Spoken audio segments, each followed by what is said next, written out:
ඔක්කොම එකතු කරගෙන අපි ගීතයක් අහමු. මොකද්ද ඊළඟට තෝරාගෙන තියෙන ගීත කියලා අපි කන්දෑමෙන් අහලා බලමු. ඒ ගිටාර් වාද ශිල්පියා ඉන්නවා. ඊළඟට නව නිර්මාණ ගීතයක්. නව නිර්මාණ ගීතයක්. මේ ගීතයත් රචනා කරේ ධර්මසේන මහවැල මහත්මයා.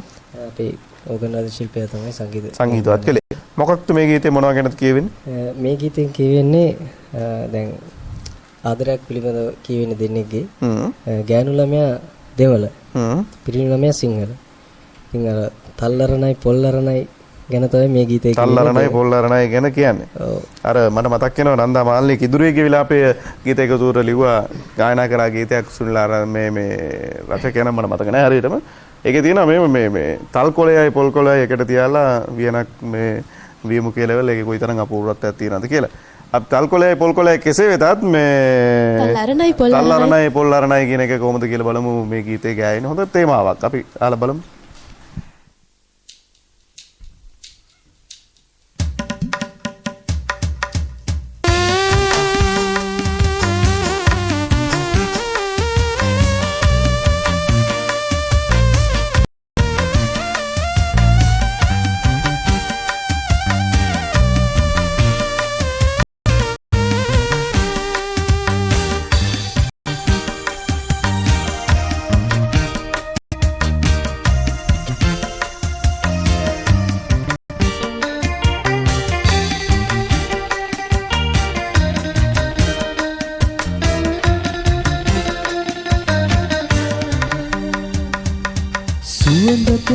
තවරාගෙන වරලස මල් ගවසාගෙන සරෝජිනී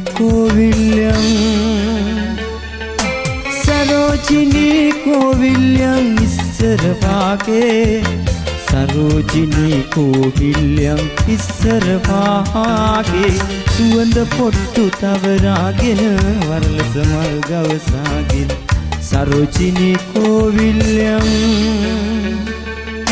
සරෝජිනී කෝවිල්යන් ඉස්සර වාගේ සරෝජිනී කෝවිල්යන් ඉස්සර වාගේ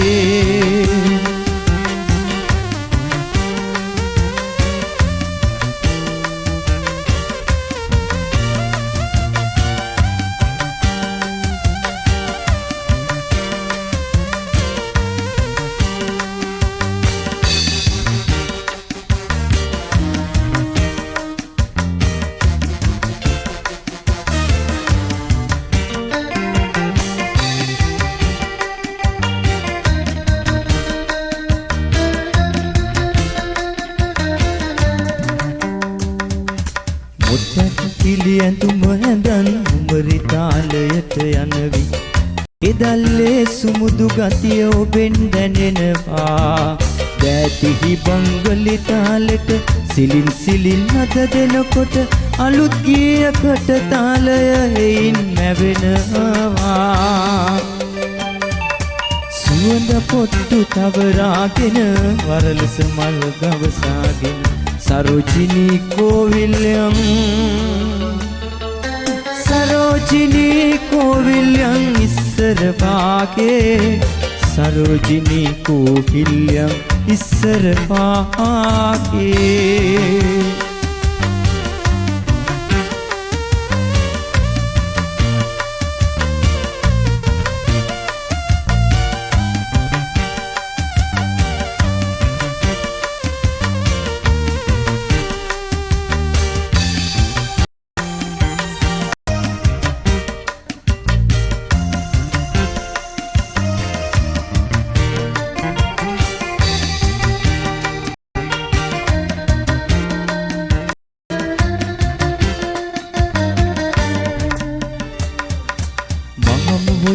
රළ පතරයි නෑ කිසිදාවෙන් වීලා සරෝජිනී මගේ හිත නෑ නුඹ හැර යන්නේ තල් අරණයි පොල් අරණයි දෙකට බෙදී පෙන්නුනාට නුඹයි මගේයි පෙම බිඳින්න කාට හැකිදෝ